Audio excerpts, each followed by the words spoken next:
Boys, save it for the chat. Good God, stop arguing.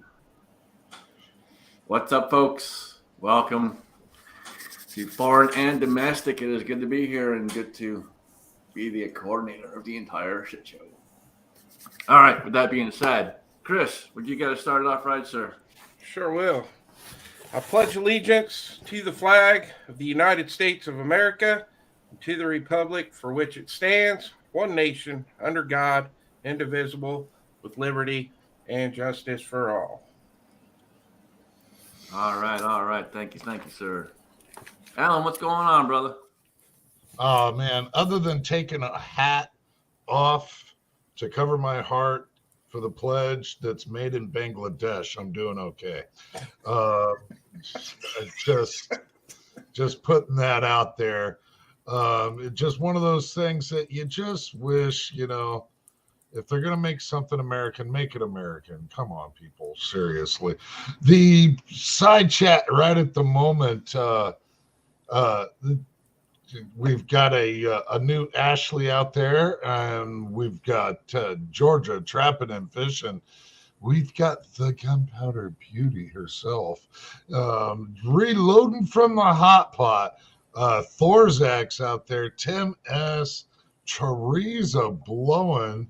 Man, we got some royalty out there so far. And am I wrong? Oh, no, I'm not. There's the YouTube auditor. Special greetings to you. Awesome. Daniel, what's going on, man? Oh, hey, not too much, just chilling. I just see we got somebody else from Ohio in there, from Madison Township. Jay Helms. What's up? OH. Thanks for inviting me on here, Scotsman. Yeah, my phone still isn't talking to my computer on Wondershare, so I'm still not making any videos, but I've got a lot of videos in my phone. So when I get that worked out, I might put some stuff out. All right, good deal, man. Jamie, what's going on? I'm working on getting prizes to their new homes, which while Trees is out there, Trees, I need you to send me or Hillbilly your mailing address. You want a knife the other night, dude. No, he won the knife sharpener. Anyway, big time fun Friday night and last night giving away stuff. Yeah, man. You were there. It was fun. Thanks for having me, man.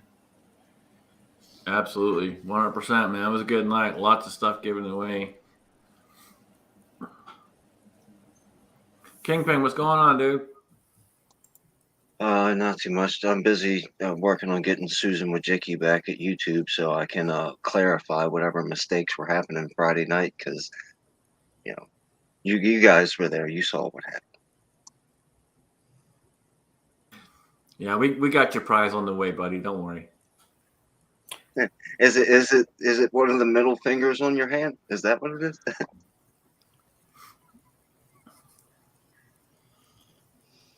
It was real good times. Thanks for having me. Congratulations, Jamie. Congratulations, Georgia Shooting Connection. When I last looked, there was 79 thumbs up on Friday night stream. So big round of applause to everybody. That's really cool.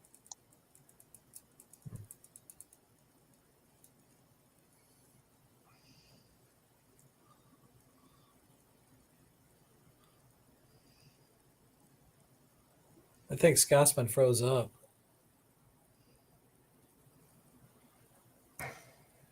Either that or he's just, yeah, that's a good possibility.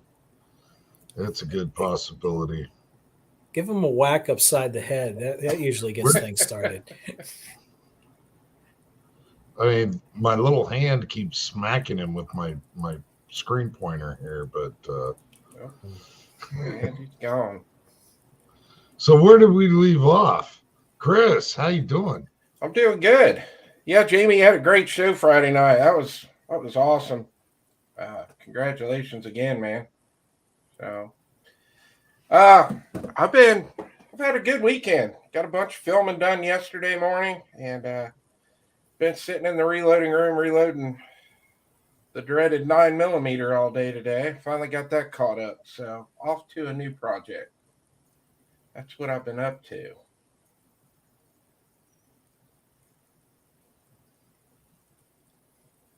Yeah, it's always a good time when you can spend some time in front of the loader and just get it done. Just get it done. But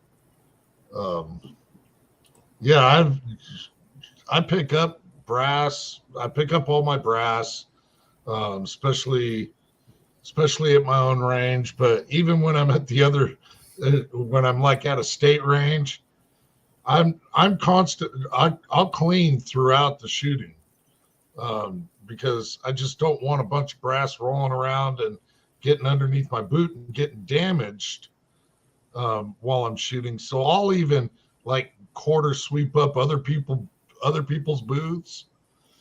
They don't give me no flack for taking it and just dumping it into my range bag.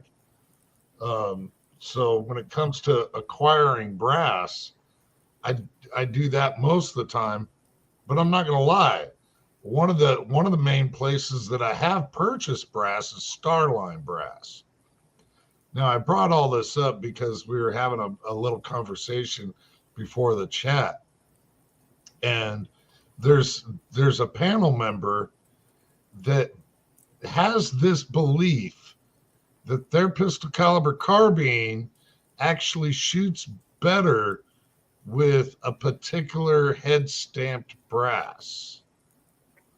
Who would that be? Being how they're nodding their head, I figured that's you. How did you come up with this conclusion, Daniel? Because I'm anal for accuracy. Okay. I mean, at 50 yards, everything should shoot within an inch. And I consider that really loose, especially when you're using sandbags, a red dot, and you're shooting a pistol caliber carbine. So just out of prop, I go through, okay, I checked out different bullets, different weights, shot different powders, just all going for that one quest to get that really cloverleaf pattern shoot. If I do a 25-yard zero, it's back in on zero at 50 yards. So I'm shooting at 50 yards and I'm just out eliminating everything. And it came down to, I got a bullet that shoots tight. I found a powder that shoots, okay. And the process elimination is, all right, the brass. Now, different companies, they make their brass. They have different tolerances and everything. So when I put that, I got to have a crimp on my 9mm because it's a pistol caliber carbine. And I want that crimp to be the same on all my bullets. So I sorted all my head stamps, and then I loaded some up and kept them all separate. 10 rounds of, say, Winchester, some 10 rounds of Blazer and Spear, Hortney, and some weird, funky hieroglyphic stuff they got on some of this brass. And the one that shot the best in the tightest groups was the Blazer brass. So I went and sorted out a ton of Blazer brass, and I loaded up all my bullets for my pistol caliber carbine. This puppy's all full of brand new, bullets I made. And it just shoots tighter. The other ones that just shot looser. So you've been doing a ton of legwork trying to figure out what this thing likes the best. Now, I pretty much sat on my butt doing it, sitting at the bench rest, sitting down, sitting on the floor by my chair here. Just, I'm retired. I'm bored. I got the time. Now, Chris, if you mess with any of that, considering your PCC as well, have you done any of that, making sorting head stamps? No, not with 9. That kind of shocked me when Daniel said that. But hey, if it works, it works. I mean, I've had bullets that I've bought that aren't. I know those restrike bullets we would buy up there at Finn. They're they're not very good for accuracy at all. Well, for pistols, they're okay. Yeah, they were terrible in my PCC, but yeah, brass has never been an issue. But I've played around with a lot of different bullets and some powders. Pistol caliber carbine. I mean, you're throwing some of that. They're throwing a lot of rifle, and I reload my rifle stuff. And you know how anal I am. You want to get that sub half inch MOA, and Yeah. Scotsman can attest to that. Right, and I've heard it with rifle. I've never heard of anyone doing it with pistol, but with it being a PCC, I can understand it. Well, that's what makes this revolutionary. Daniel, and I'm kind of being joking around, but I'm not really also.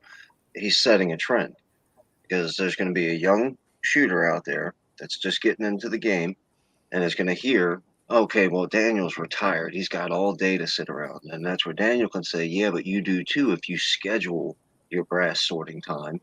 Maybe it's 10 minutes a day, maybe it's an hour a day. And then that 25-year-old new into the game shooter is shooting half-inch MOA or whatever you guys say it, in a year or two instead of 10 years in his career. So this could be a revolutionary moment right here.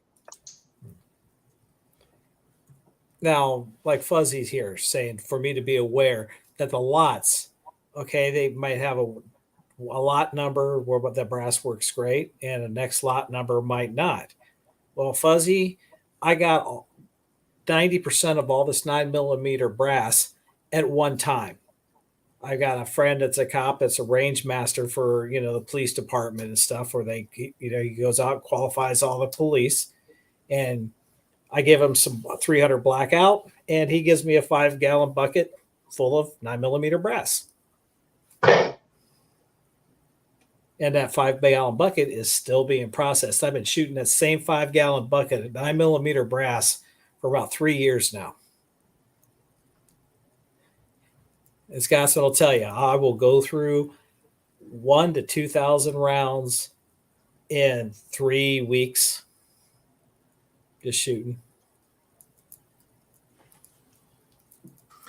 Jamie, have you done any sorting as far as that goes? I have. I've not tested it to the point that the number one Bud has. But certain things I want the same, 44 special, 44 mag, 357 mag, 38. I could really care less. It's range fodder anyway. But yeah,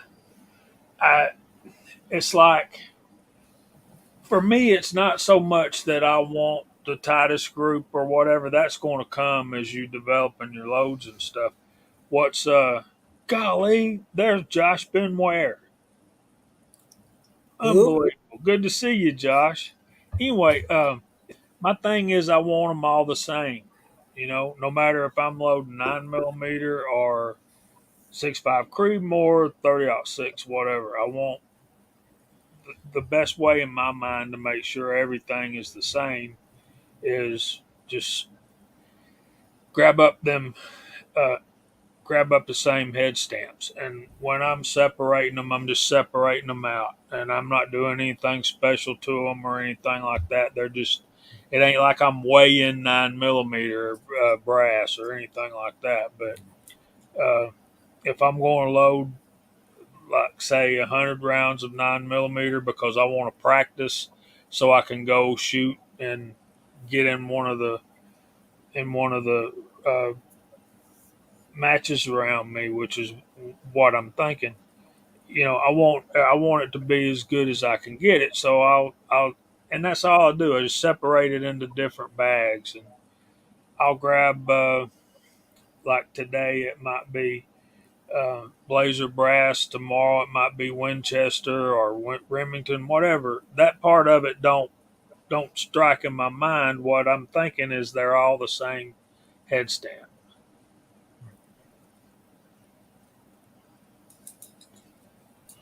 And I did that.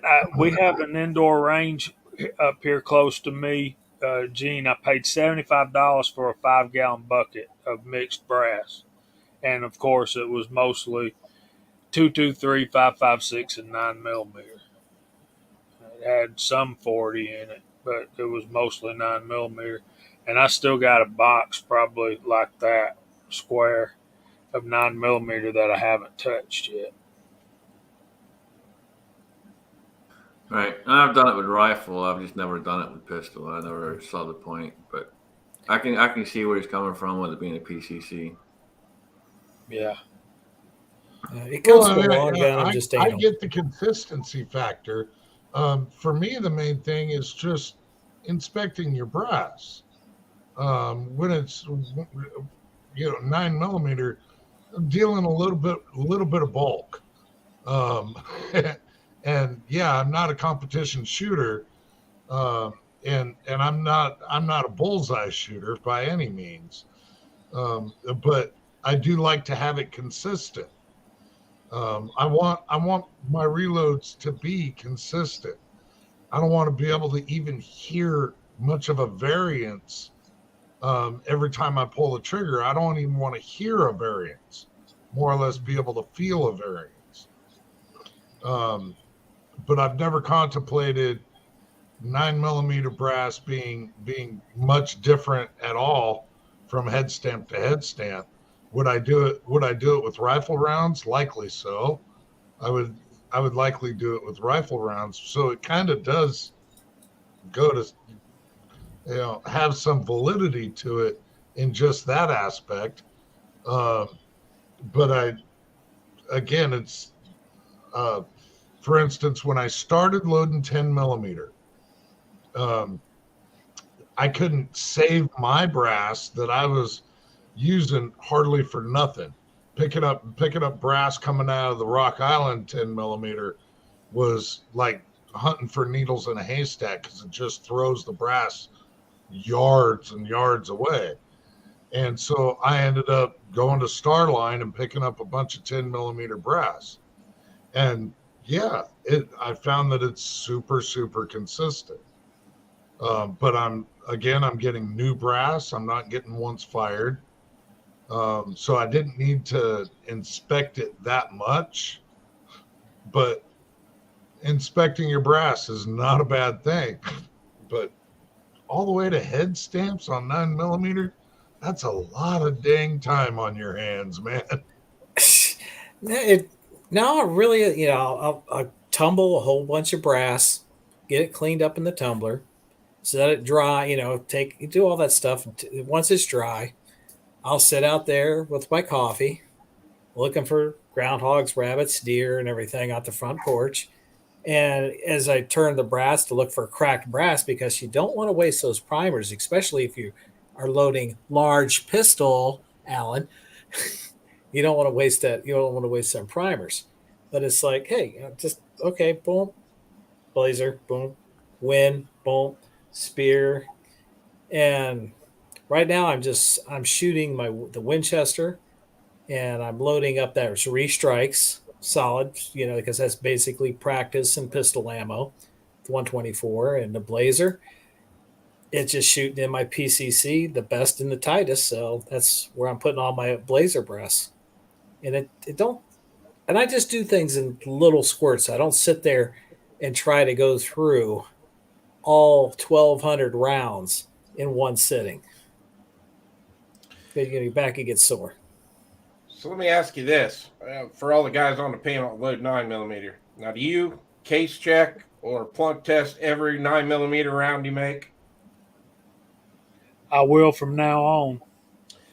Well, the reason I brought that up is because I had a weird one happen to me today. I normally will always catch a 380 case on my turret press when I'm depriming. I had one today that made it all the way through the rotation. So, I went to drop it in my case check gauge and it went way down in there. But that's the first time I've ever had one that got further than the depriming process. That's the reason I brought that up. Yeah, I check them all. If I'm running the Dillon, which is usually what 9's on, you'll catch the 380 right on as it drops the powder because you'll see the powder case it'll fill that case way up to the top. So that's usually where you can catch that. Okay, I need you guys to explain something for me, if you don't mind. Everybody said that with the rifle, they'd expect the most diligent focus on every aspect of the cartridge and the round that you're putting together, from the case to the bullet to the powder to the gun. But then all of you also said, yeah, with the PCC, kind of who cares? With the pistol, who cares?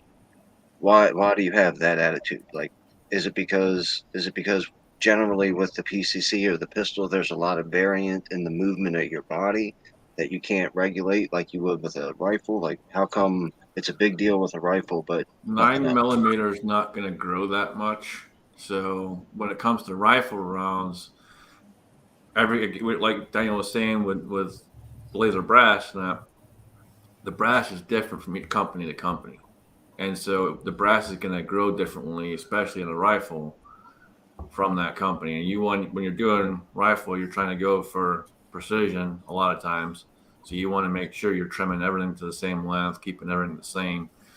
Makes a big difference. Yeah. So don't get me wrong. I'm not trimming 9 millimeter brass. I draw the line there.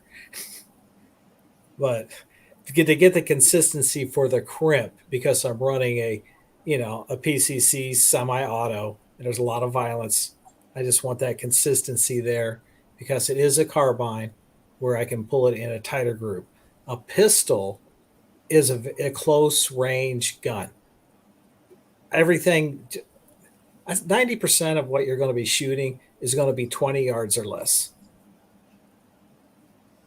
You pull out a carbine, you can go out to 100. I mean, your average is going to be from that 20 yards even out to 100. And I just like a nice tight group. Well, and what Scott's saying with the brass growing, it literally stretches. So, yeah, it's gonna expand. It's gonna stretch a little bit with the 9 millimeter, and my carbide dies. I'm expecting my dies to do a lot of their job. It's not gonna be stretching out like a rifle cartridge does. Near nothing near it. And yeah, I'm expecting my dies to put that case back into shape. So yeah, there's my 2 cents on it. See, there's also some 9 millimeters, and this is my theory on it. Y'all chime in. And I think we've discussed this before, and I don't have a 9 millimeter case around here handy. That ain't what I'm working on right now. But Here, Jamie. there's a little ledge inside the case, where the brass is thicker. So that's a beautiful case right there. You got that nice and clean. That's all cool. But some, and it's rare, but some 9 millimeter has a thicker bottom part of the brass. Now, a lot of people say that that's to limit how far down you can seat the bullet.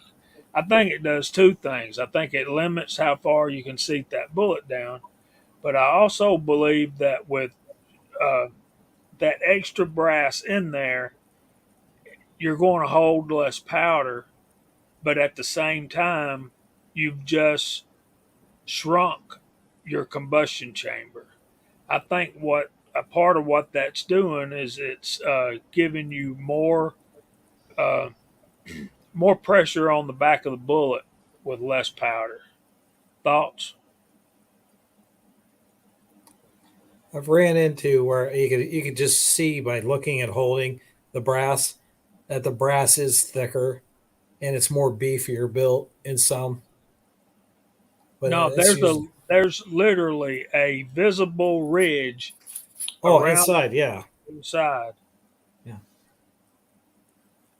And I can't remember. It seems like it's Amex. Chris, I know you've ran into those cases. You had to have had. Which ones, Jamie? There's a Herders has Herders. Some of Herders has that.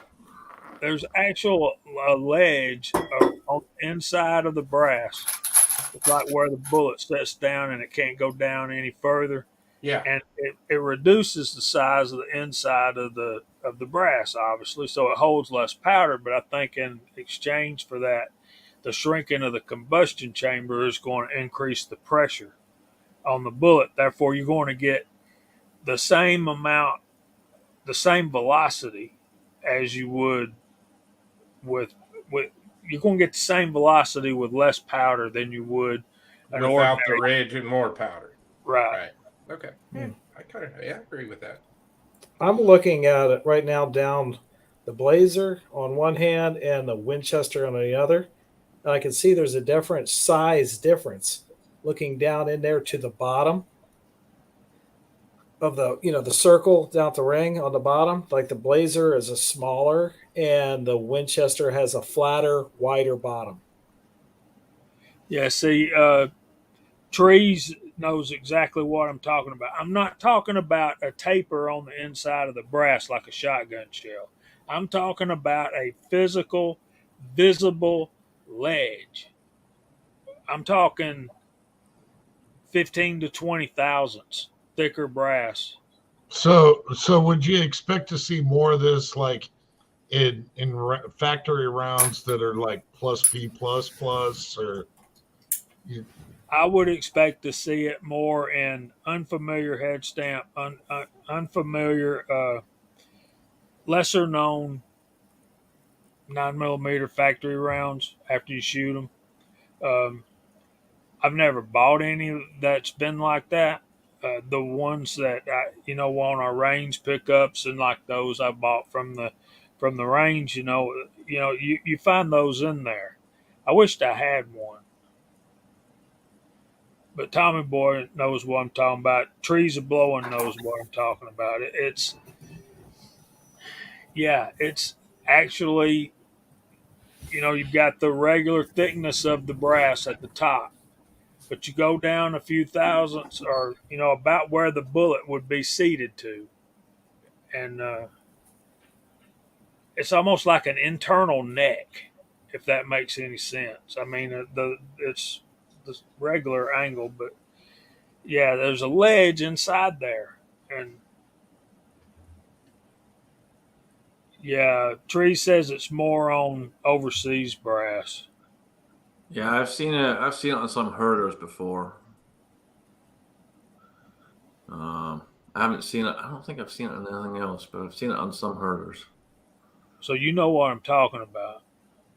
Yeah, I wouldn't use that brass. I'm like Trees. Just throw that away. Take that to the recyclers.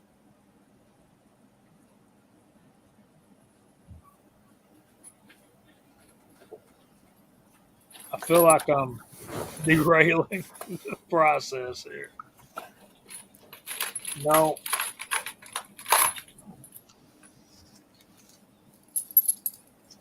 that was Alaskan ballistics. We're talking about 9mm loading, man.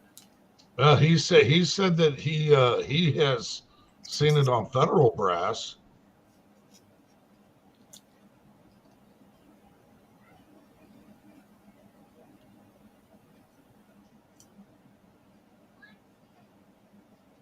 Yeah, Tree says it gives a slight bulge and won't chamber consistent. I would be concerned about the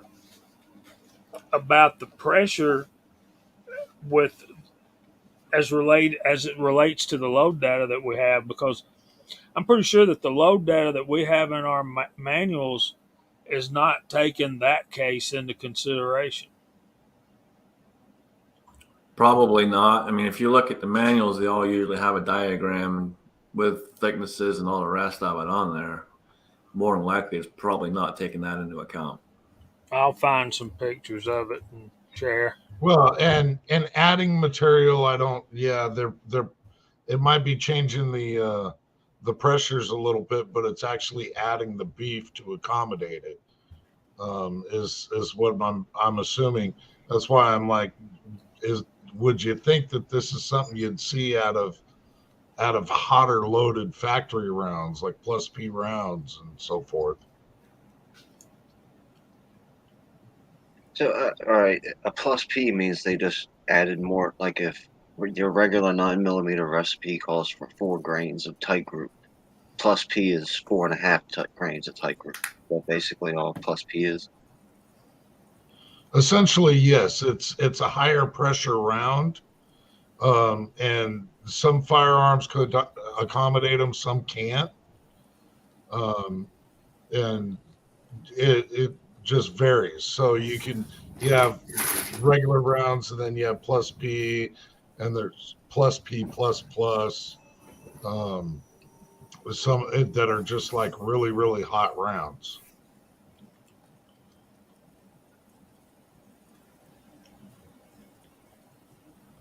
All right, here we go. Let me see if I can share this.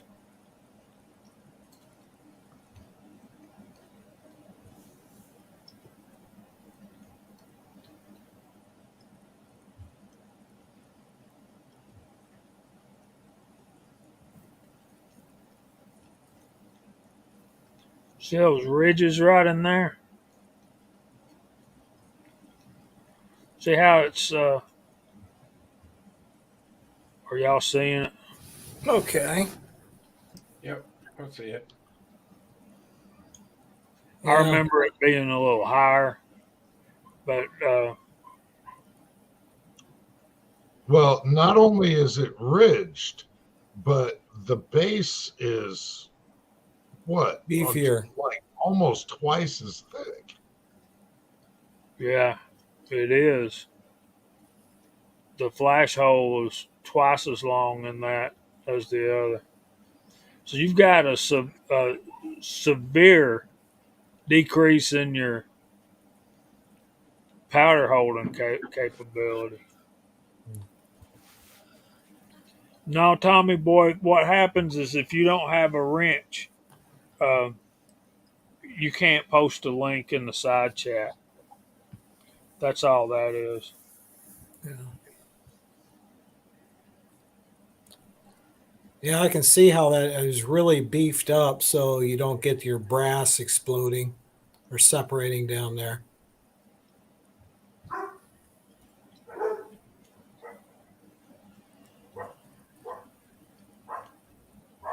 Yeah, and even even on the base end before that ridge, you can see a wall thickness difference. You can even see a visual wall thickness difference. That's Yeah, that's concerning about pressure issues. And part of what I was doing, I would took Scotsman's little what do you call those things that people like shooting all the time? Chronograph. Yeah, chronograph. And I was, just trying to get as small a deviation as possible too. But I think I'm going to invest in a higher dollar chronograph because I do shoot a lot of rifle. That's going to come in handy for that. But I was also doing comparisons on the speed different cases did, feet per second. I found a better picture of that, but I'm not sharing it on here. There's Jason Stewart. What's up, brother? It's on a forum called Glock Talk. I know, right? Did they make that no, because they're trying to figure out how to stop the Glock bulge? Never mind. I ain't going there. All right, we no, did have a Daniel, I question don't know out what there kind of chronograph asking. you're using. I don't know what kind of chronograph you're using at the moment, but I've heard really good things about like the higher end competition electronic models that electronic competition electronics. Um, some of them are Bluetooth models where you don't actually have to have the lead; you can actually Bluetooth it to your phone, um, so that us old guys can actually read the numbers. Yeah, and Alan sent me one a while back. I just haven't got up to use it yet, but you're welcome to use it anytime. Okay. I just need one rod. So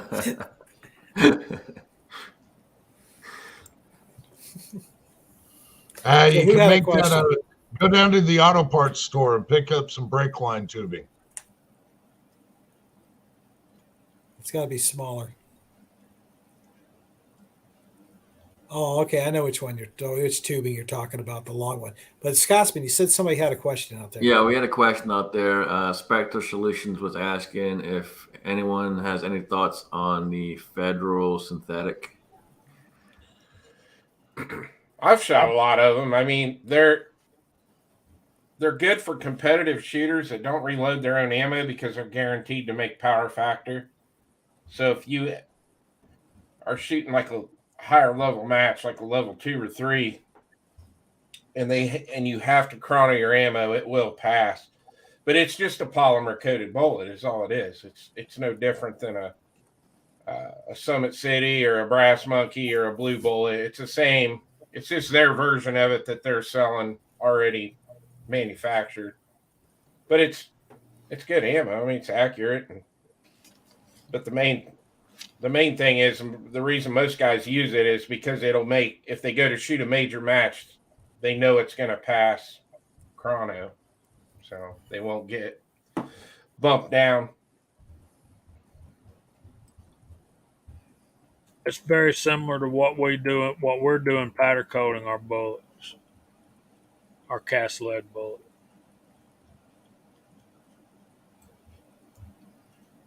Right? Yeah, it's just a different coating they put on there. I'm not sure what coating they use, but it's just different coating. Yeah, I don't know exactly what the chemical makeup is of our powder coating, but yeah, our zinc bullets, like Andy says, man, these things. Have I showed y'all these? I did a video.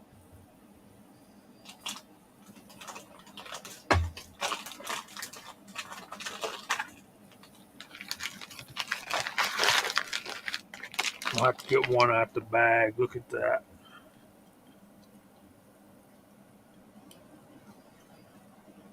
Is that a clear powder coat on there? No, that's Is a it? zinc bullet. Well, that's the zinc. It don't need powder coating, and it weighs about.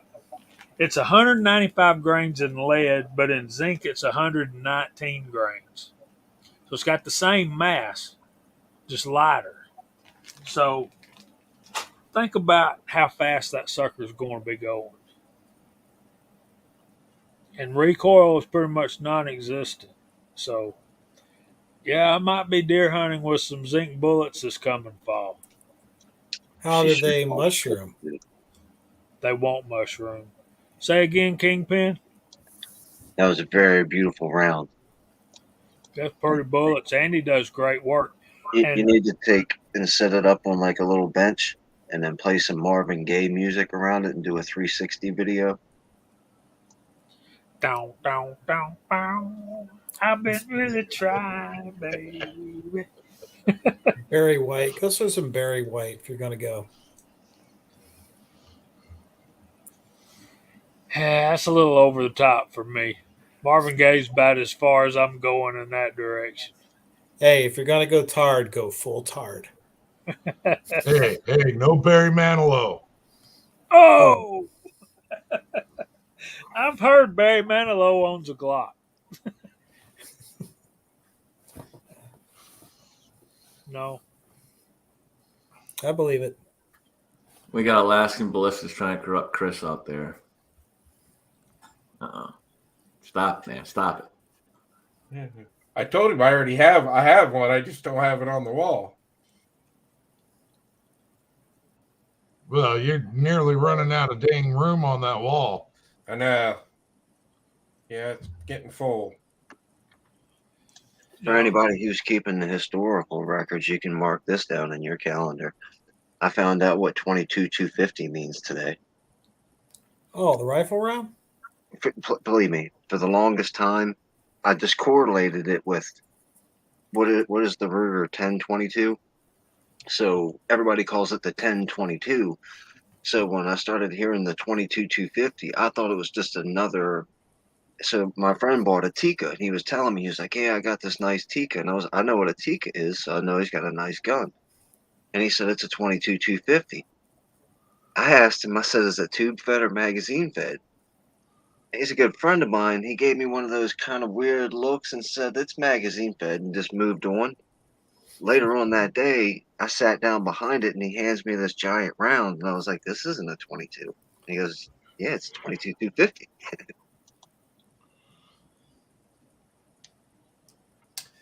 That's a fast round. Yeah. That's a screamer. It's kind of like if you're shooting it when there's a slight mist, a drizzle of rain going on, and you start seeing blue puffs happening between you and the target. Yeah, that's the bullet exploding. How would I know It's that? going so screaming fast. Well, Yeah. at least he did it right. He bought a Tika, so got an excellent Tika's- rifle. This is my understanding of that. Y'all help me understand. Tika, Beretta, and Seiko are kind of all in partnership with each other. Am I right? Yeah, they're kind of same umbrella. I know that Seiko rifle I have is absolutely. I was shocked to find out what it would cost for me to buy a new Seiko rifle nowadays to replace that rifle, and that rifle ain't going nowhere. The thing is nice. Big out, kind of like Russia and China. Oh, well. I mean, that alone is a pretty sad statement. Oh no.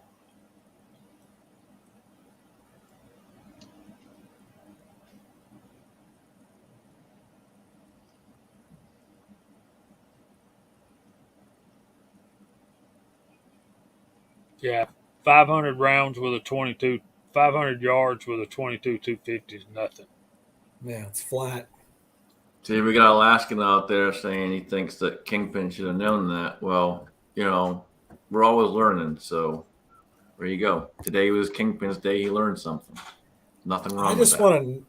What is Alaska Ballistics shooting a 22 250 at up there in Alaska? Everything. I mean, what? The Probably got mosquitoes? They They might probably work on the mosquitoes up there. They just might be just big enough to kill the mosquitoes, but everything up there in Alaska is huge and tough. I'm more impressed that he has an AR-10 upper chambered in 22 250. That sounds like fun. Wait a minute, that's pretty small. I would think it'd be an AR-15 size. My AR-10, it's just what they call a short action. Well, that's what a lot of the guys here in Iowa use for deer hunting is AR-10 22 250s.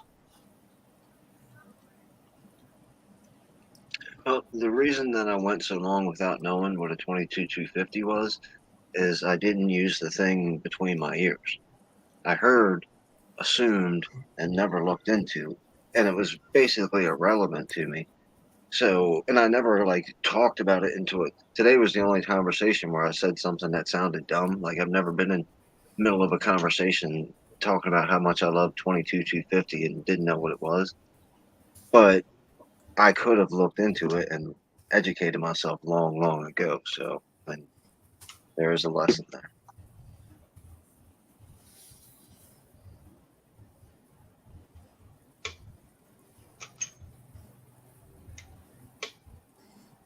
One of my buddies back when my kids were young and I was coaching a lot of ball, he that's all he wanted to shoot, and he wanted to start shooting at 500 yards. And I'm like, let's just shoot these 22 long rifles at 50 yards, and then we'll move out there with that thing. But he would he would he had a little ladle, and he would melt lead over a fire and then pour it into a mold and wrap paper around it and then load it in the case with one of those Lee hand loaders and then shoot it and then do the same thing over again. So are they changing the rules again for you, Alan? That's what it sounds like. Yeah, more than likely. I'm not a deer hunter. I I have I have friends that are deer hunters, and at a lot of the local shops, people will talk about, yeah, that's what they're going with is AR-10s plugged in with 22 250s. That a lot of people run 22 250s. I'm not a deer hunter.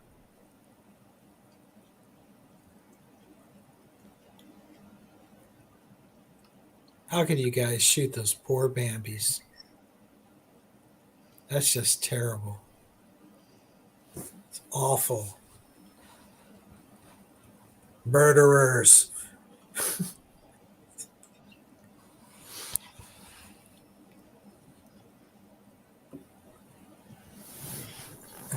Sometimes it bees that way.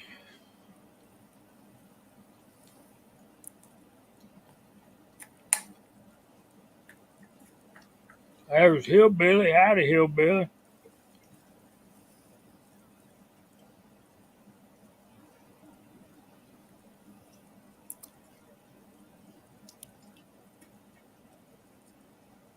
Yeah, I don't think I've ever shot a 22 250. I shot a bunch of different rifles, but I don't think I've ever shot a 22 250. That's my dad's favorite round. He shot so many rounds of that growing up. He still his favorite round.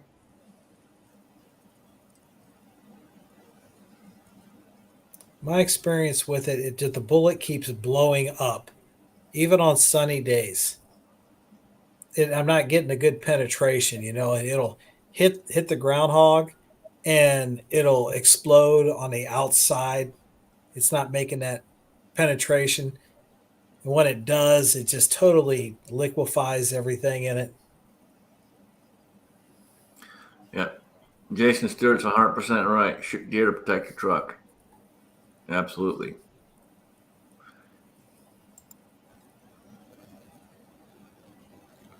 So there was a time when my wife had more deer kills than me. She'd never been hunting a day in her life. She had 3 wrecks. She'd killed 3 deer in 2 years with a car.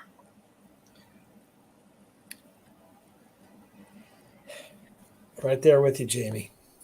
I understand. Yeah. Think about that Even for a second. How powerful an animal is. Like even a little deer. You hit a deer with your car at 40 miles an hour, and a lot of times they get up and run away.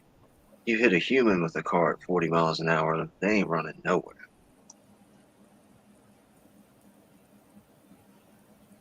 It's a good sized animal, man. There's some big ones out here. I've seen them going to work at night. You got to be real careful.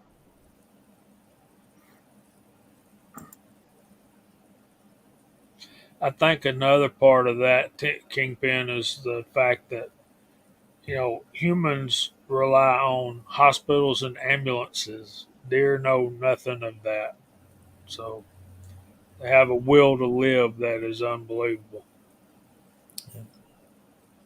Yeah, the last time I hit a deer was a couple years ago. We were working. I live in Maryland, and we were working at a job in Virginia. So we worked late, so we didn't have to make the long drive back and forth. And of course, we took the back roads instead of the main freeways. Going along these 2 big roads, and there's giant fields on either side. Now, this is like 9 o'clock at night during the winter, so it's pitch black out. And for whatever reason, I just felt like slowing down. Oh, I don't speed or nothing like that, but I started going like under the speed limit. 30 deer just balled across the street right in front of the work van. 5 minutes later, same exact thing happened, about 10 more deer. And then maybe a half an hour later, we were about 5 minutes away from our shop. And I finally ended up blasting one. It was one deer. We were back in Maryland at the time, and one deer just came out of the middle of nowhere, and I popped him pretty good. But the work van, the bumper destroyed the deer and didn't even scratch the bumper. Yeah, they're resilient, man, and they know when hunt season is too. You know, it's been a few years now. It's probably been, I don't know, five years or so. I'd gone out, kept going out, didn't see a thing. The very next day, as soon as hunting season ended, I'm driving, and there's a freaking field full, straight full of deer. Yeah, they know.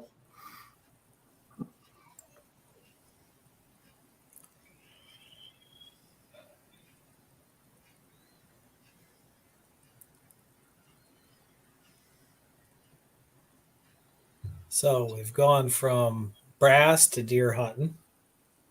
We've gone on a pretty good conversation tonight. It's like good topics. How can I train wreck it? I'm sure you'll figure it out, Daniel. I've been biting my tongue quite a bit. I'm trying to act like a decent person, a decent human being right now, and it's really really hard. Don't hurt yourself, please. Please Yeah. don't hurt yourself. Well, I got another question since Kingpin's on the roll here asking all these questions. I got a weird question to ask you. So yesterday I had to go out and do a review on an optic, and I put it on my AR. So I was down in my boxes digging through all my reloads, and I had some 50 grain VMAX Hornady bullets that I loaded with CFE 223, but they were molly coated.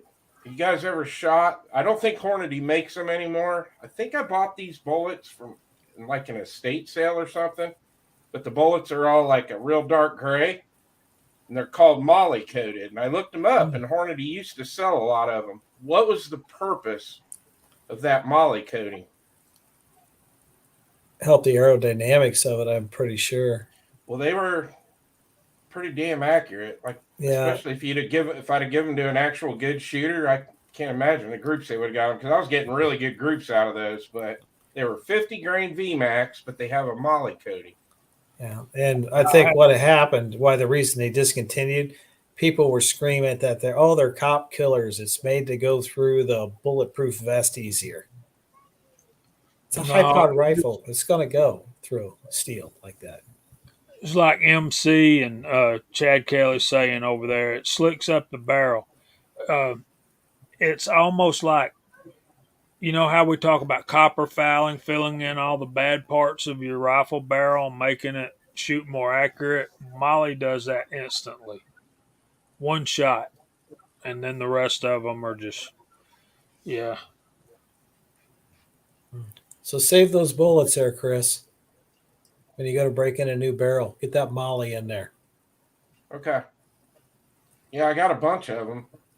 I loaded, I don't know, probably got about 400 of them loaded up left. I was impressed with how well they grouped. I thought Molly was just what Kingpin gives all the girls when they walk in his apartment. That's what I was saying. MCs back in the 90s must have been at the clubs a lot.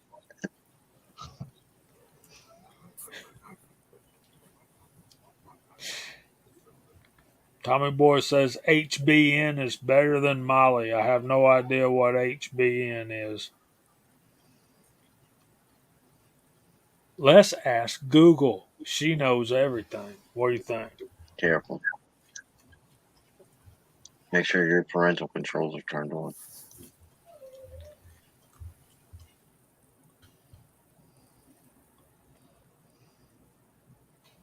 Yeah, you never know what you're gonna get there, Jamie. See, now Fuzzy's like me. I just use the boar butter. And he said that's almost as good as the molly. Oh, Hex boron Heck, nitride. boron nitride. Same thing they coat. Well,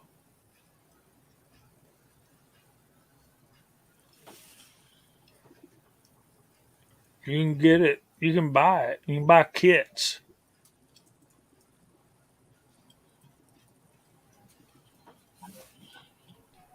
Interesting.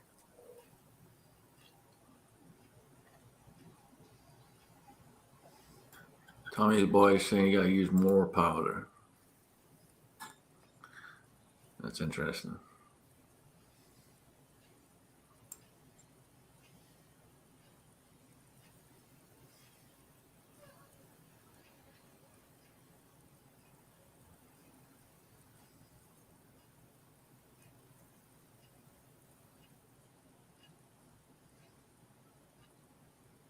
Dang, What's Chad. wrong? I was reading Chad Kelly's comment. I was about to give Jason Stewart crap. So what did that look like a stupid question once you've seen it when you wrote it down? I don't. There's no stupid questions here. Only stupid panel members that make stupid statements.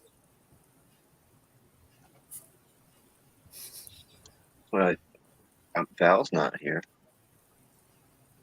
Is he Oh, in the he's in back? the chat. He's in the chat room. Oh, I thought you meant like in the panel. I didn't know if he had joined yet.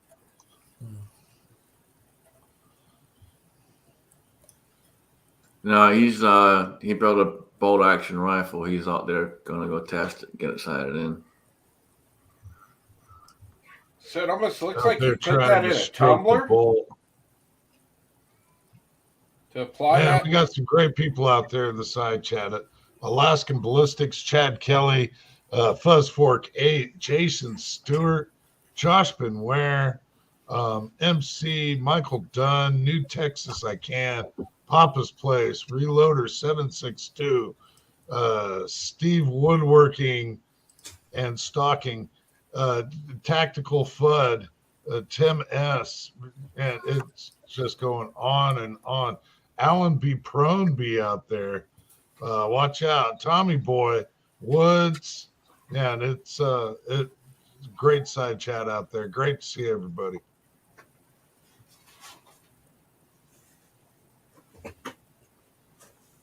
What were you saying, Chris, about the tumbler?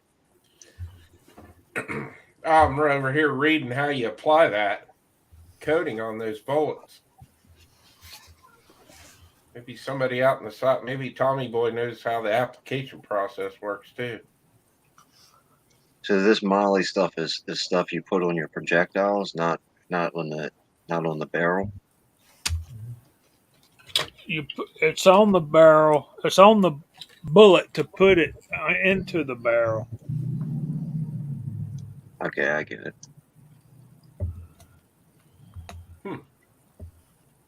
That's interesting. Yeah, Chris, if those instructions start with light a couple of candles and turn on Barry White, you might be looking at the wrong instructions. I got a call coming in. Let me take this. I'll be right back.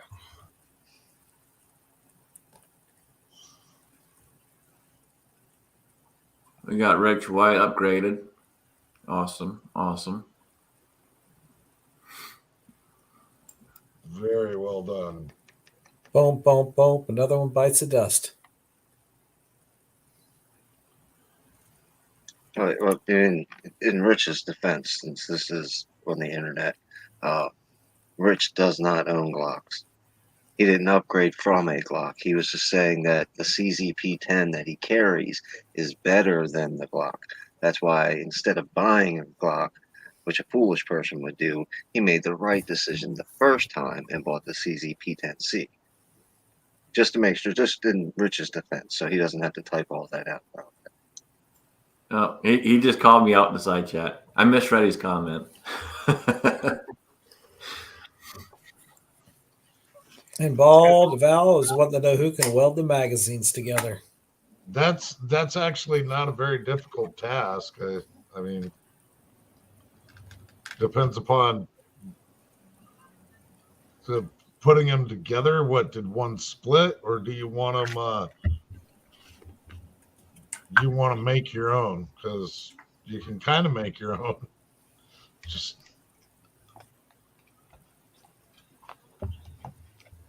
These are Hornady A Max molly coated bullets that I got from Willie Bullet Man. I don't know if I want to load them and shoot them or not. I guess I'm gonna have to pick them up with my fingers. See, they're so slick you can't use tweezers. I guess that's the point, right? So is that Molly something I can just buy and just dump my bullets in, shake them up, and load them? Well, they're saying that HBN is better than Molly, and Yeah. you can definitely find kits. Come on, focus. See how it's kind of black? Mm-hmm. But it's not rubbing off. So it's staying on the bullet. Yeah, it's not coming off. That's the reason I was trying to use the tweezers. I was afraid that it would. These are 178 grain X90 Hornady A Max. But Willie brought these to me when he came over last time. Knowing Willie, I can tell you right now, he'd want you to shoot him, dude. Maybe keep one or two to the side, but he's going to want you to shoot the majority. He'd be like, why aren't they loaded up yet? Well, load them up for dead zero for next time for those 1,000-yard shots. Well, at Just then you'll 309, have all the data. at 309, that's a 30-06. I ain't shooting these in my 30-30. Whatever works.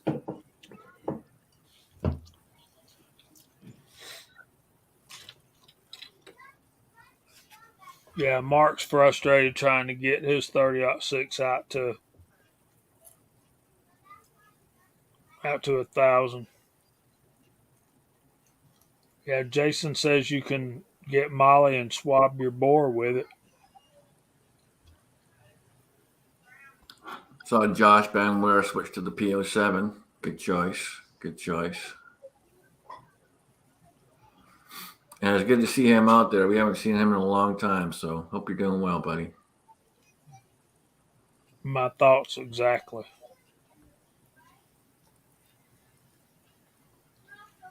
You sure he just wasn't mad at us, so he didn't come around? Because we rode him pretty No, hard he just last doesn't time. like to argue anymore. So he just didn't come around. Okay. So stop it, Scotsman. Quit arguing with Josh. It was probably Bald and Curious, or you. One of the two troublemakers. Probably both of us. Oh. No, but he got down to the sub-second draw and shoot, That's what inspired me to start practicing all that time. It's like, damn it, if that guy can do it, so can I. It took me a whole summer of practicing, but now my form from drawing, bringing up and pushing out, from doing all that is perfect. I just got to start practicing more to get the speed going again. But you just get into a zone. You're moving fast, but it just feels slow because you see everything. It's like you're in the Matrix. It's a good feeling. Josh knows what I'm talking about. Right, Josh? Just say yes.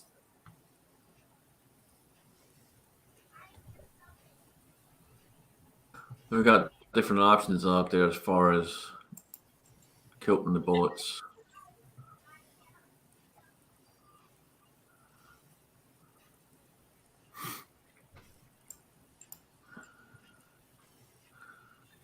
There's a few different ways you can do it, looks like.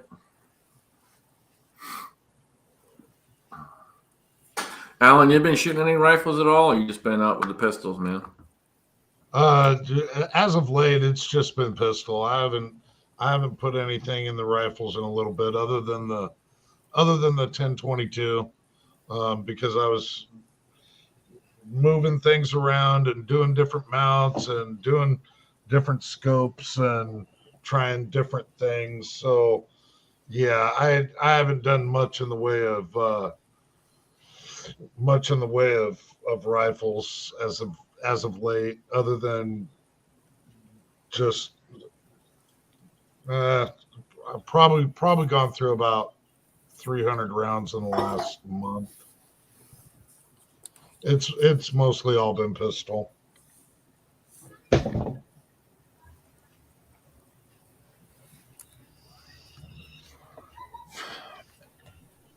This reminds me of something. If I can talk about this, y'all chime in with your opinions.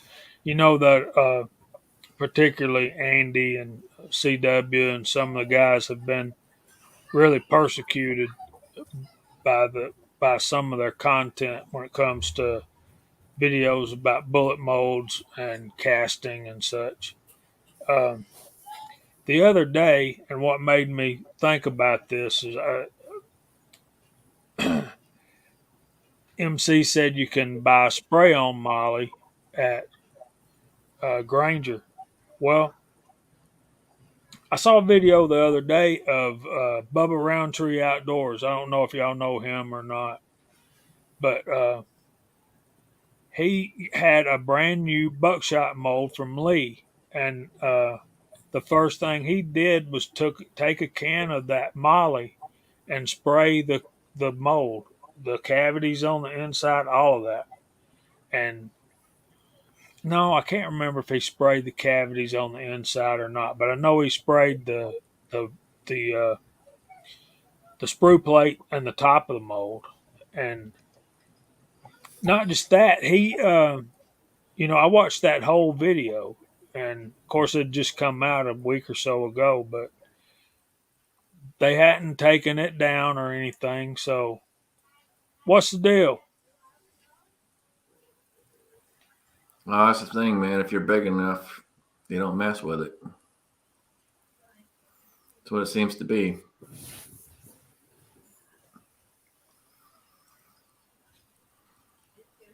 It's sad because there's a lot of good folks out there like Walter and stuff that keep getting hit, and they're not doing anything wrong.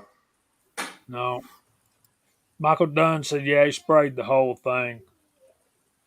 Thought he did.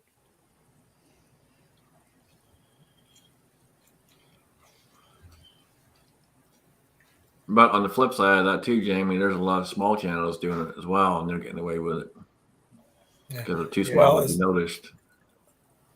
I don't commercialize, so they look at me a lot less. I've been trying to get them to look at me and give me a strike. I think strike is a badge of honor. I just can't get it. Yeah, I think Scotsman's got. I don't know how they figure out what they do, if there's algorithms or what, but Broke Loader, and I don't care about numbers, but was Broke Loader even at 500 subscribers when they deleted his first channel? And then I think they deleted his second channel maybe I'm wrong about the second channel, but I know he's on his second channel at least. So he's definitely not monetized that far down, and he only put out one video a month or 2 videos a month or something like that. So it's not like he was a YouTuber. He just did it just to have fun and goof off a little bit and show you guys stuff, and they deleted one of his channels. Yeah, he's still on the second channel. He just put a video out a few days ago. It was a good one too. Yeah, I think he was close to 1,000 or right at 1,000 when they deleted his first channel.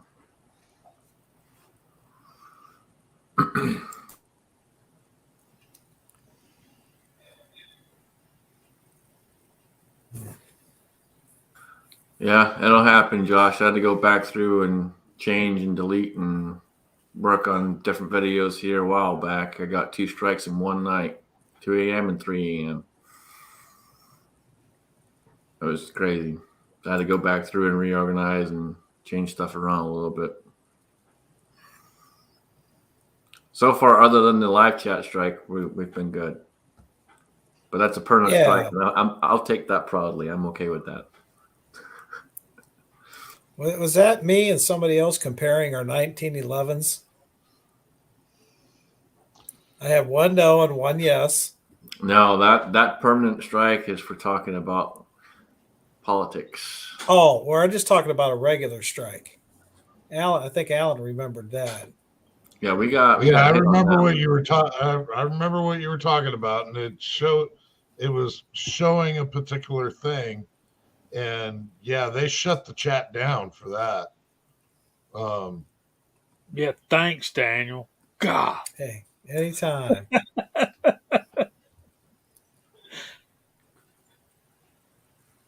Yeah, I That's don't think just I so got. I anal. don't think we got a strike for that one. We got the video was removed, but I don't think we got a strike for it. We got a warning for it. That's such yeah, horseshit. the chat was shut down, and they pulled the video down, but there wasn't actually a strike. It was like, what the hell? They're gonna shut us down and pull the video off the channel, but not even give us a strike. Why? Well, because we can't appeal it that way when you don't do it that way. So there's It's like that. you can't hold the gun up and show and point at what you're talking about. Pathetic. You can't show off your toys no more. Yeah, that's what was really fun about a live stream. Yep, same thing here, Rich. That's what the permanent one we have is. That's what we were talking about.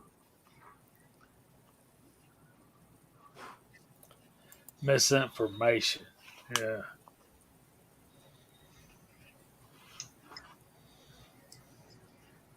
Yeah, Josh just threw a good comment out there too about the full auto meltdowns. I've always wondered that one too myself, because even when your channel's monetized, there's a box you have to check for that. Yeah, I don't know how that's. Well, I know how they get away with it. They got a lot of revenue coming in from that channel. Now, Michael Dunn is watching this on a 65-inch, probably some plasma screen. Okay, Michael, while you're looking at this, take a look at Scotsman. Rasputin. Okay, you know what I'm saying? Yeah, he's Rasputin's love child. Hey, Tom Scotsman. Much love, brother. Much love.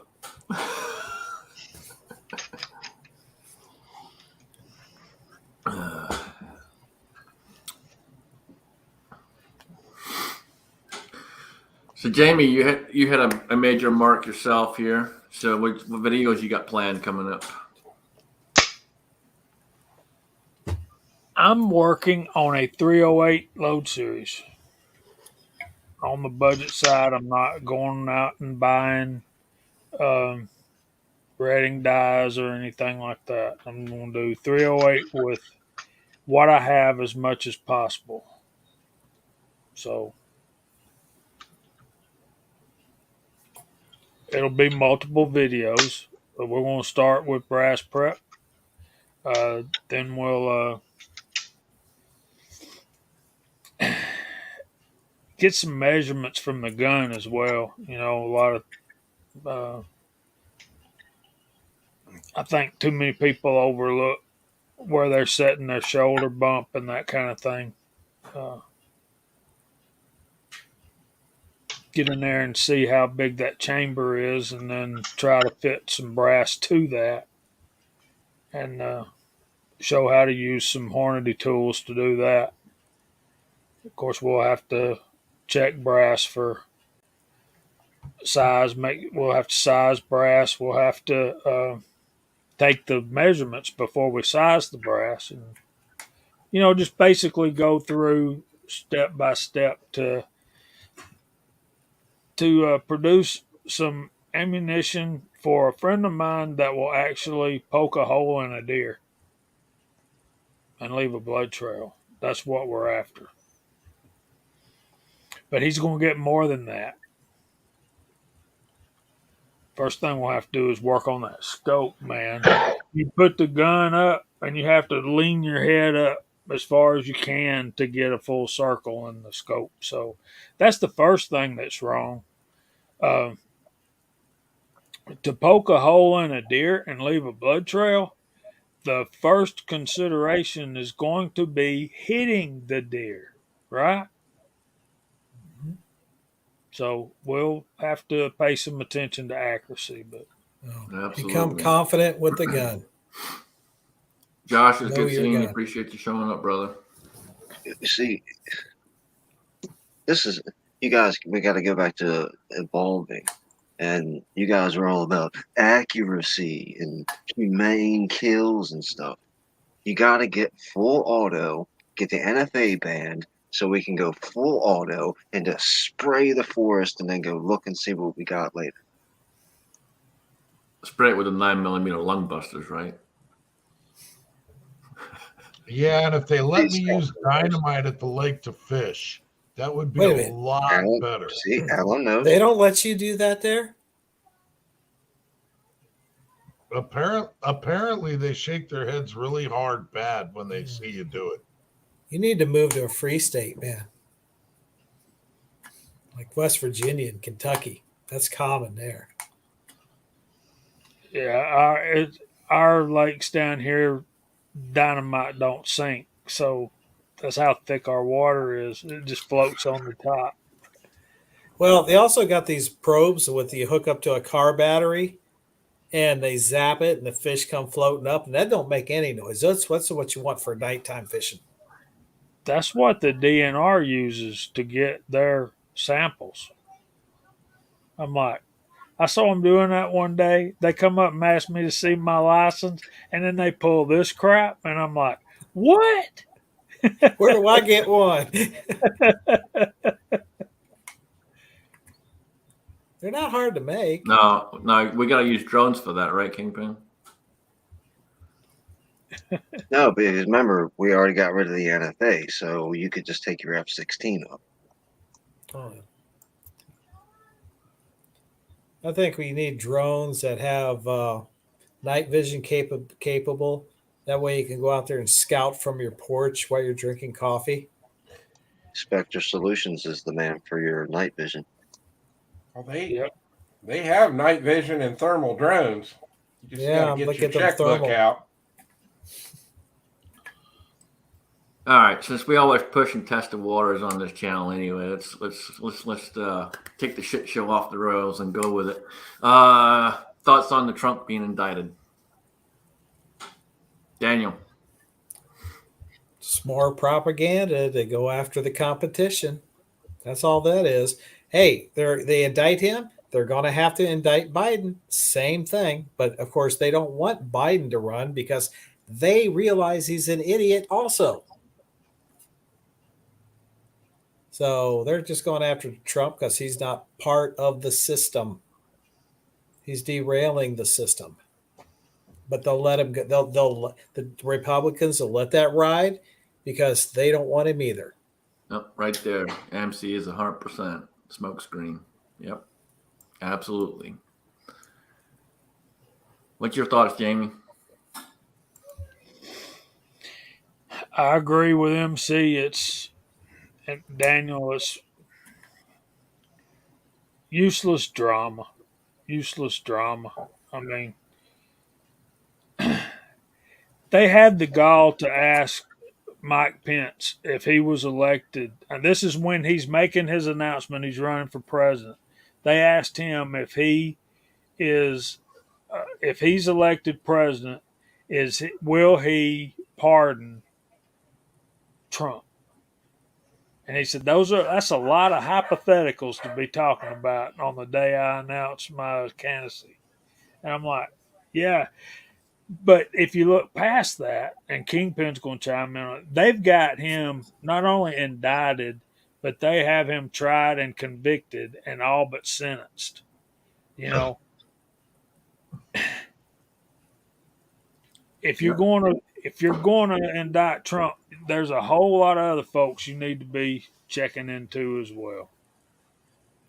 Hillary, Obama, Biden. 100%, but it's not about that, and we all know that.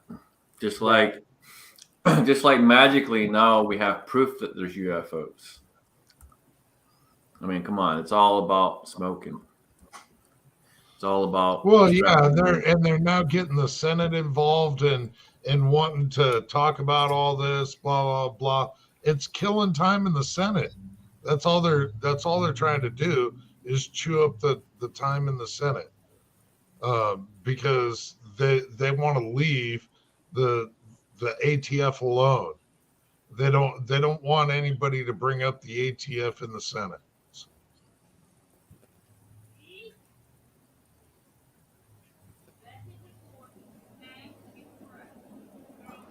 Yep.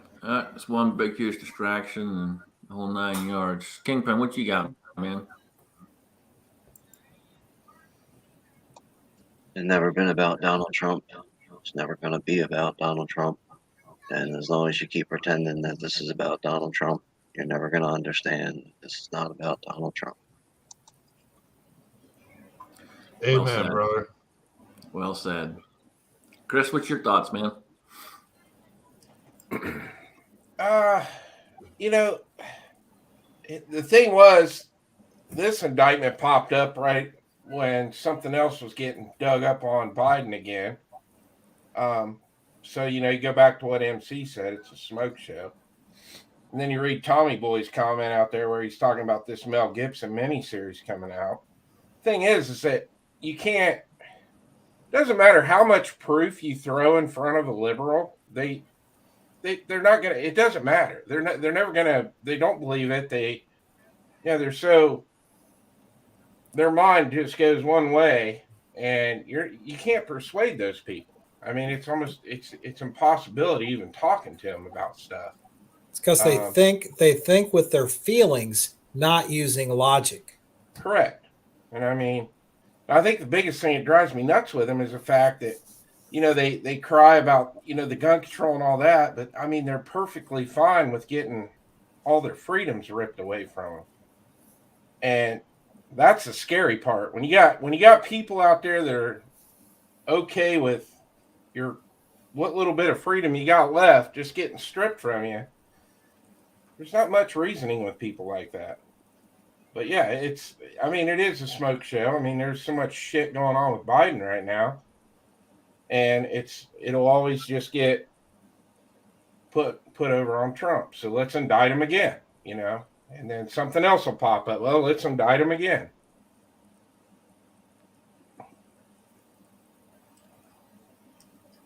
It's the same thing like with this pistol brace stuff we got going on. I mean, it's now it's all getting held up because of this debt ceiling stuff. I mean, it's just nothing ever goes anywhere. It's just a constant circle of fighting going back and forth between the two, and nothing gets done.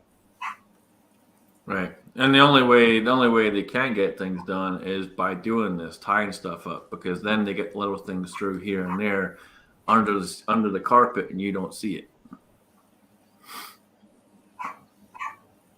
I kind of wish I saw the same cloud of smoke that you guys saw, because I think it's a very clear, crisp picture, and they're doing whatever they want right in front of your face, and they dare you to say anything about it. Only the small players, like guys like Jim Jordan, that can pretend like they're decent men, they're the only ones trying to hide stuff. Joe Biden's not hiding anything. Hillary Clinton's not hiding anything. FBI's not hiding anything. And they're not hiding it because what are you going to do about it? Nothing. You ain't going to do nothing about it. That's the whole point of the Trump thing. Because we're sitting here watching TV, looking at one of the most powerful men in modern history, Donald Trump, rich and famous and politician and president, and look what they're doing to him. That's basically saying, we're beating up the biggest, toughest bully on your team. What do you think we're going to do to you? Because when I come to your house, there's no cameras, there's no fanfare, there's no internet. There's just you standing there in your pajamas with the FBI at your front door.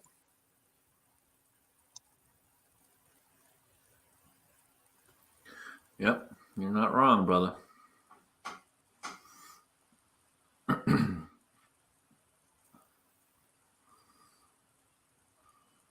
You're in a really sticky situation because they want you to do irrational things.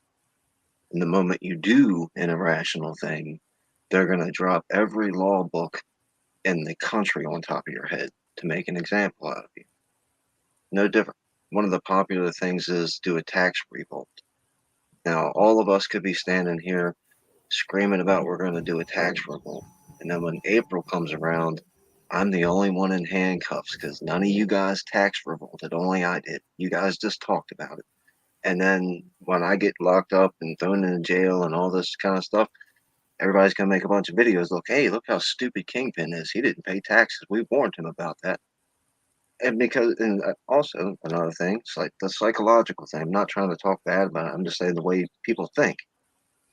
As soon as somebody comes out and says, hey, let's do a tax revolt, the first thing that most people are thinking about is the million reasons why they're not going to join in on that stupid idea. Because, oh, I've got kids. Oh, I've got a job. Oh, I've got, a shooting competition to go to. I've got this and that. So, okay, well, you've got a whole bunch of reasons why you're not going to do anything about it. And they know that.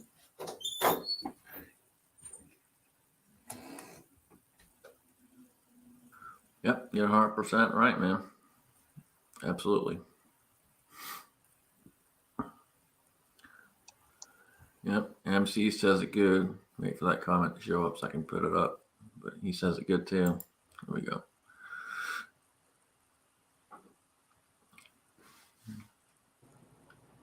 You know what the acronym of woke originally came from, right? Willingly overlooking known evil. Right on.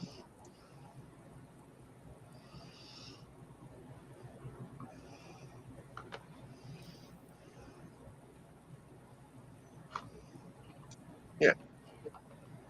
You also have to think about, I agree mostly with what Daniel was talking about the emotional versus the rational.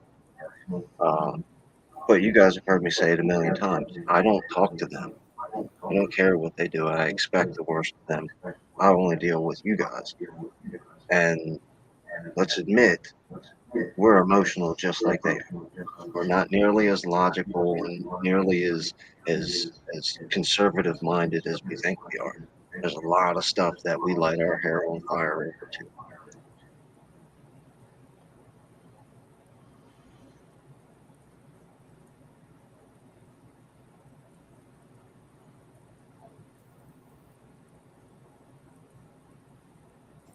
Alan, what you pondering over there? Well, I'm actually contemplating if I need to pick up a bunch of Starline brass and send it to Daniel and see if there's a variance between Starline brass and Blazer brass that would be an effective change for his particular pistol caliber carbine. Because I've seen some very, very nice consistencies with Starline brass. I just have. They were pretty stripped out there for a little while, but I don't buy my 9mm brass very often, so I was just contemplating flashing back to that, wondering Right. if I need to buy something, send it to the old guy. I haven't bought any. Fudd sent me some 44, so I got that to try. We'll get that going here soon too. But yeah, it looks like nice brass, man. We'll see how it runs. But I haven't bought brass in I don't know how long. It's been a long time since I bought any brass. Yeah, I've been pretty well caught up on my factory rounds. I do keep a certain amount of factory rounds, even just range ammo. Just because I don't necessarily go, yeah, all the ammo that I brought is all my reloads today. If I know I'm going to go out with a bunch of other people, I'm going to bring some factory rounds. Not that I don't trust my loads. I just the Starline company that you're talking about. Is this the factory that makes brass shell casings? That's all they do, or is that like, do they make full cartridges as well? Like, how does that work? no. Starline does not sell complete ammunition. They predominantly only sell brass. It's just what Starline Brass Company does is nothing but brass. So they're very well in tune with. Um, they've been around for I don't know 45, 50 years, um, and they make good stuff. Everything that I've tried from them. Not that they've ever contacted me or endorsed me or sent me anything for free. They never have. I've just always had very good experience with their products.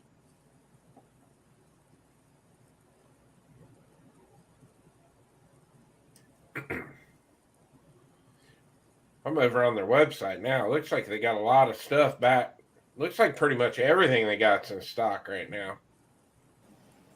Got a I'll lot of say- They were oddball very well stuff too. stripped. They What's were that, very Alan? well stripped out there for a little while, but they've got pretty much they've got just a grip of stuff. Um, and I'm not a milsurp guy, but they they even carry a bunch of stuff that is kind of odd too. So I think that's where they got their start and got so predominant in the industry is making this hard to find brass for guns that, if not for them, would be wall hangers.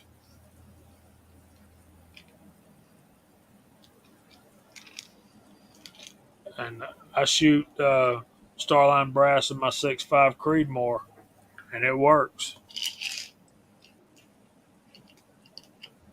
Is it as good as Lapua or Norma? Probably not.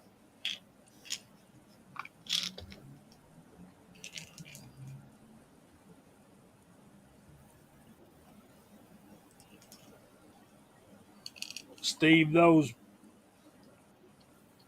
350 bullets are supposed to be at your house tomorrow, brother.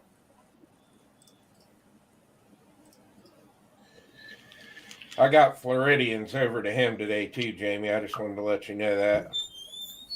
That's so cool. I still got a couple that 21 prizes. I've been working every chance I get, come in here and send emails. There's still a couple that I hadn't got in contact with. Um, namely, I need to send an email to MacMan. And what's confusing me is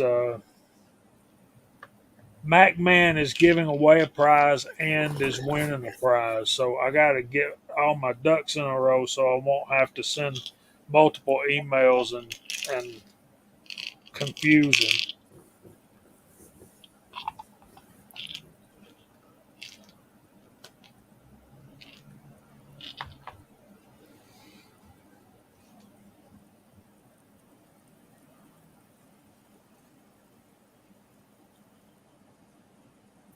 One guy that's been doing a lot of precision stuff right now is Azure 6 Covered. So if you guys haven't been checking out his stuff, make sure you jump over and check him out.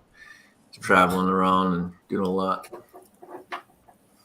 That guy's come a long way. Oh yeah, he had a good teacher too. Yep.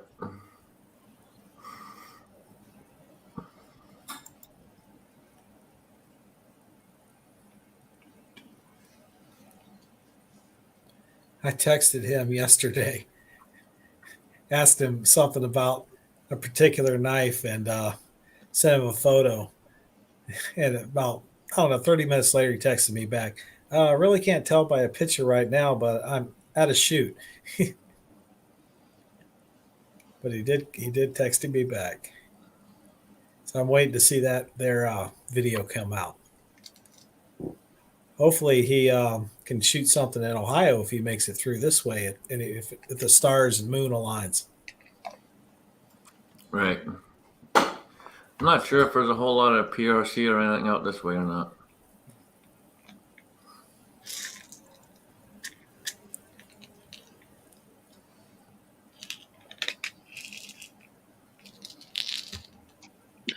Got an interesting topic. I was going to make a video about it. This isn't firearms related or anything like that. This is kind of a ramble that I go through in my brain. But all of you have driver's licenses. All of you drive a vehicle pretty much every single day. all of you have 25-mile-an-hour speed limit zones in your area. Have you ever noticed that at any given time, now you could be the same 25-mile-an-hour stretch and get multiple different feelings, or it could be, one in front of a school. The variations can vary. So that's my point is that's why I'm saying this is a ramble. Sometimes when I drive 25 miles an hour, it feels like I'm barely moving. And it's like, oh my gosh, how can you? It's almost impossible to make my car go this slow. And then other times when I'm driving 25 miles an hour, it seems quite brisk. Do you ever notice that? I noticed something similar to that, but it's when I get off 71, when I can get away with driving 80, and I pull on a Route 30, and I'm still going 80, and I go, oh crap, a cop sits up here, and I got to back down to 55, and it's like, man, this is barely moving. Yeah, there's a couple of roads by Daniel you really got to watch. I've caught myself a few times. I've gotten that feeling before, and honestly, it all depends upon if I'm late to work or not, because I have this one stretch that's all 25 miles an hour, and depending upon if I got out of bed at X time or if I got out of bed at X time, um, it it depends upon if that 25 miles an hour feels like I'm absolutely creeping or if I'm sort of getting there. Only time I really have a problem with the Kingpin is if I'm in traffic, man, because I drive stick shift, so it sucks driving stick shift in traffic.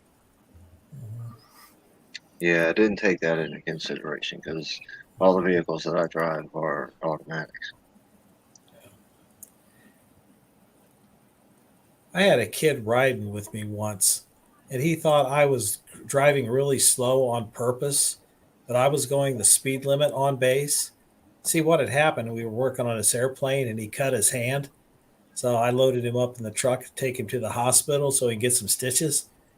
And he swore I hit every single bump and really drove too slow to satisfy him.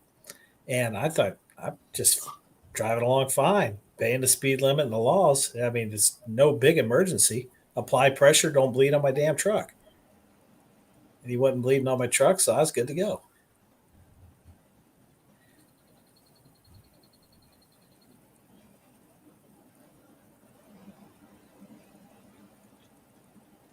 So what I'm saying is it's your perspective. If you got someone, if you know you're running late and you hit that 25-mile-an-hour spot, it just seems like it's taken forever. That's why you leave early so you can show up there 15 minutes prior because that's on time. Yeah, I generally am not late for anything, and my mood, I guess, or the way I feel is generally pretty mellowed out and relaxed. Like I don't get stressed, but most of the 99% of the driving that I do is, surface streets, so it's no major highway or anything like that. And it's just really weird. Like the other day, I was noticing I was driving down the same road that I drive down every single day, and it's a 25-mile-an-hour zone, and it was just like I was looking at the light at the end of the tunnel, and it was just getting further and further and further and further away, and I was like, wow. Later that day, I was in the work van going down a back road, and it was 25 miles an hour, and I felt like I had to like double step on the brakes to slow the van down because it was just going so fast. But both of them were 25 miles per hour.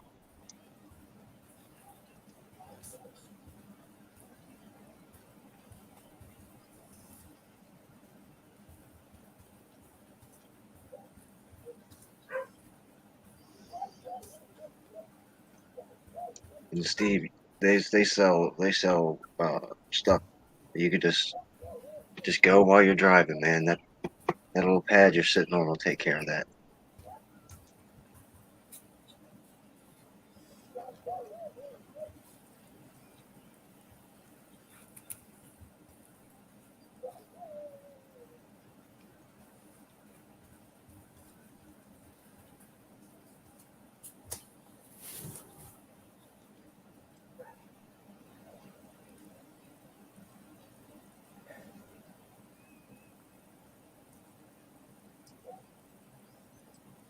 Don't everybody talk at once. Oh, I was just trying to answer Steve's woodworking homestead thing about because he said speed depends on how bad he has to pee. I just tell him one of the hacks I use, and that hack also works in a tree stand. You don't have to get down if you got a milk jug with a lid and a string.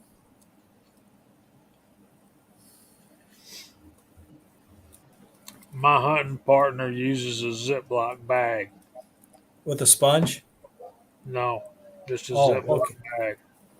bag. Get a one of those 2 by 4 by 6 inch sponge. Get it wet, and then compress it under some boards with some bricks on it, and let it dry that way.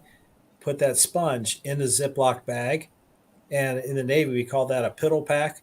That's what the air crew and the pilots that have when when they go up flying for 8 hours and they don't have a piss tube in the plane. Those little packs come on real handy, and you Ziploc them shut. Now, Hey, if you're a Chris. woman air crew, you can use them too. But you So gotta have some I walk talent. away for a minute. I come back to the pit show, and we're talking piss packs. Yeah, we're talking about pissing in Ziploc bags. That's how bad it went off the rails with you leaving. Oh, I got a good story on that. We had this one No. female air crew in an EA6B in the back seat. She had to unharness, stand up, and you got one-piece coveralls on. She had to take all that stuff down, pee in the piddle Jamie, pack with you're her supposed butt. to take care of this. Come on, man. Yeah, she had her bare ass up on top of the canopy, and just think of the poor plane captain that had to clean that inside of the canopy off with that big butt cheek on it imprint. So, Chris, what do NASCAR drivers use? I don't know. Oh, I'm still trying to figure out how Kingpin's driving at a 25-mile-an-hour zone turned into this. But it's all about perspective on how fast you got to use the bathroom. Dead air is a dangerous thing on the internet. You never know what somebody might say. It was way too quiet, way too long. I had to say something. I'm sorry. But I didn't know Daniel was, yeah. Hey, when it comes to relieving His yourself, if it comes to relieving yourself in the proper way to do it without leaving a scent trail, I can tell you how. Guys, listen, when we're talking about deer hunting, I'm doing everything I can to stay as scent free as possible in the woods, and I carry a jug in my backpack. That's what I do. Okay. Then I got guys that say, yeah, man, last deer I killed was a 10-point buck, and I had just took a crap at the base of the tree. I was drinking a cup of coffee and smoking a cigar. And I'm like, That's Daniel for you. Yeah. And I see all the deer, but I try to stay scent free until at least 2 hours after the sun comes up. After that 2 hours after the sun comes up, everybody's been running all over the place. There's smell all over. Unless it's a booner. If a booner smells it, boom, he's gone. yeah, 10 mesh catheter, no way. I love hunting, but I ain't that much of a masochist. All right. So I've been trying to decide over the past few weeks with my 10 millimeter loads. I'm going to be getting away from the blue dot simply because, well, I'm going to end up running out and they don't make the stuff no more. And I've narrowed it down to 2 different powders that I want to, that I'm thinking of using. Either it's going to be a Lion pistol powder or go with the CFE pistol. Thoughts or ideas on which one would be better or not? Which Alliance pistol? Power pistol. Yeah, if it's power Where can pistol, you find power pistol now? I'm only finding sport pistol. Sportsman's Den always has power pistol. Power pistol is one of the best powders I've come across. Yeah. Long shot's another really good one for 10 millimeter too. It's what I've seen from power pistol. You can get higher velocities from it. Yeah. and I ain't been able to find it, but it's up at Sportsman's Den. Damn it, I swore them off though. They ticked me off. They always have pretty much every Alliant powder in stock. And I've noticed like Finn normally doesn't have the Alliant powders in stock. Yeah. I always use long shot, but Jamie made me a believer in that power pistol. That stuff's amazing for 10 millimeter. It's my favorite 45 ACP powder, no doubt. Tommy Boy's saying HS6. Huh.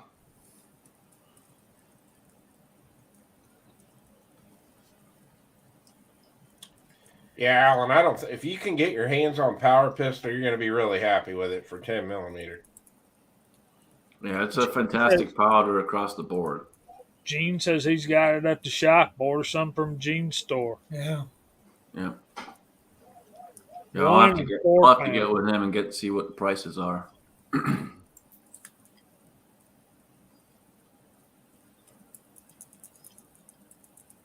because I was wanting to try that power pistol in the PCC. You'll like it, man. It's one of the best powders I've come across over the years, and that's, for the longest time it was really available, and then obviously everything went haywire, and power pistol got ate up. Well, in the power pistol, I can get it for a lot more than that. I can get it for $45 a pound, but I'm trying to see if I can get a bigger container, see if I can save a little bit more than that. 37 compared to the 45 makes a difference. Right, and I think right now I have 4 pounds, and I think that's all I have is a 4-pound jug. So, and that goes by quick when you're rocking up in a Dillon. So lately it's been using CFE pistol on that, but we're probably going to switch it back to power pistol because I'm not a big fan of CFE pistol. So you guys are saying the 4-pound bucket is the biggest one you can get? There's a bigger one that you guys can get an 8-pound jug, but it's tough to find right now. But they're out there, but you're going to pay for it. So how much should a 4-pound jug of that stuff cost? Heck, I don't remember what I paid because it's been a while since I bought it. Probably I bought it back before all the shit hit. Probably close to $200 now. Wow. I can tell you, last time I saw a 8-pound jug, it was almost $4. So yeah, it's up there. Hey, it's only money. I was seeing 8-pound jugs during the pandemic for $450, and people were buying that crap. Now, pounds equal lots and lots of grains, right? So you're going to get a ton of usage out of 1 pound of powder, right? 7,000 grains in a pound. So if you're doing a, 45 ACP is going to be around 6 grains, so you should get about 1,100 rounds out of that pound of powder. So, for example, Kingpin, for me, loading 9 millimeter, I can get 1,320 out of a pound of powder. So theoretically, you guys could almost figure out how much each grain cost you, right? Now, if there's 7,000 grains in a pound and you bought 1 pound for $10, then yeah, you just divide it up and figure out how much you're paying for a grain, right? Yeah. I mean, technically, yeah, if you really wanted to get into the math of it, you could, yeah. Simple math with a calculator.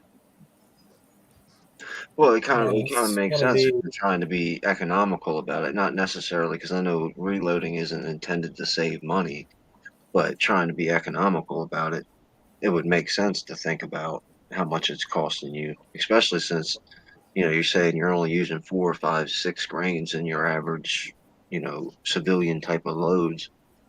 Then 7,000 sounds like a whole lot to me. Yeah, That's Steve, a couple months of shooting. We're not talking about spillage.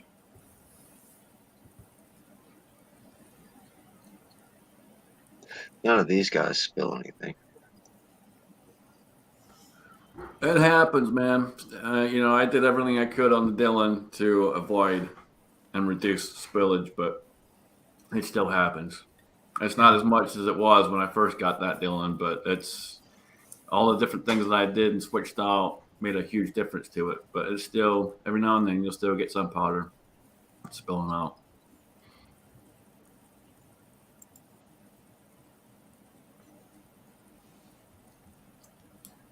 So at $450 for an 8-pound jug, let me do the math on that. You gonna beat me, Daniel? Well, I already did the math on if you load like 9 mil, 3.8 grains. And for 9 mil, that came out to 7,368, almost and a half bullets. See, That was for a 4-pound jug. an 8-pound jug at $450 is $56.25 a pound. And people were buying that crap. Just obviously new reloaders. I ain't paying that kind of money for powder. And when you think about breaking it down like that, like what you said, almost $60 a pound. If you look at even your most expensive gourmet foods in your supermarkets, none of it costs to the scale of that. Gasoline doesn't, milk doesn't cost to this. That seems like pretty expensive. It's not a powder leak, Ocean. It's as it rotates around, it's not smooth enough to where every now and then it'll kind of jump just a little bit, and it's just enough to throw a little bit of powder out. It doesn't happen all the time. Like I said, I did a lot of different things, changed springs and ball bearings and stuff, and it reduced it a lot. But every now and then you'll still get that. And that's why you don't smoke when you reload.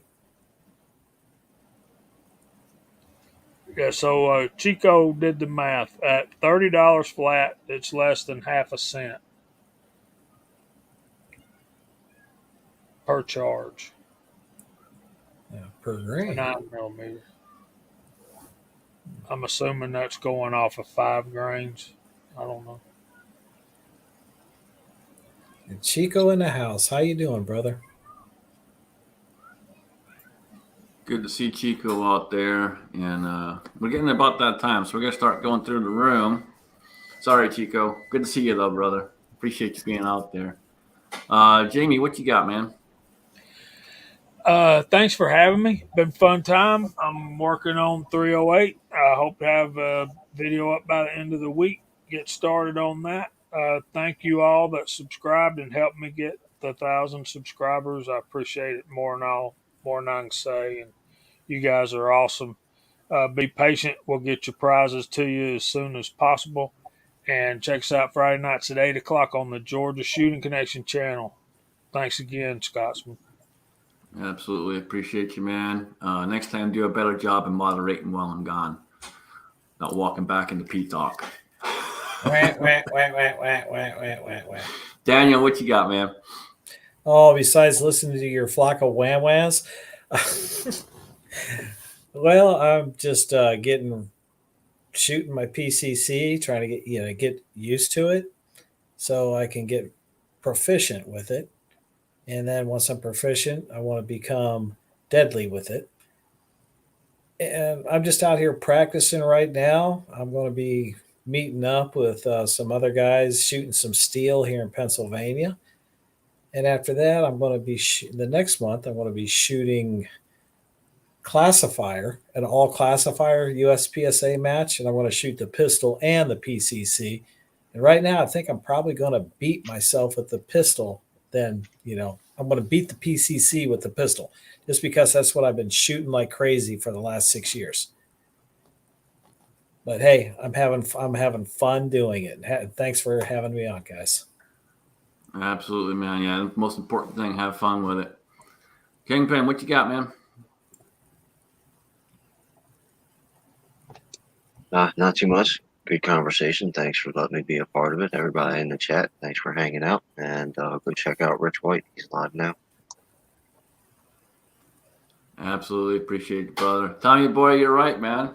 I can't deny it. You're right. But, you know, I don't think folks want to see that. So, Chris, what you got, brother?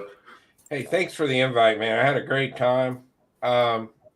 We got Tennessee Pickers coming on Wednesday night. I'm going to have the regulars all back in the panel. So Jamie will be on there and G23 and all those guys. We're just going to have a laid back, fun chat Wednesday night.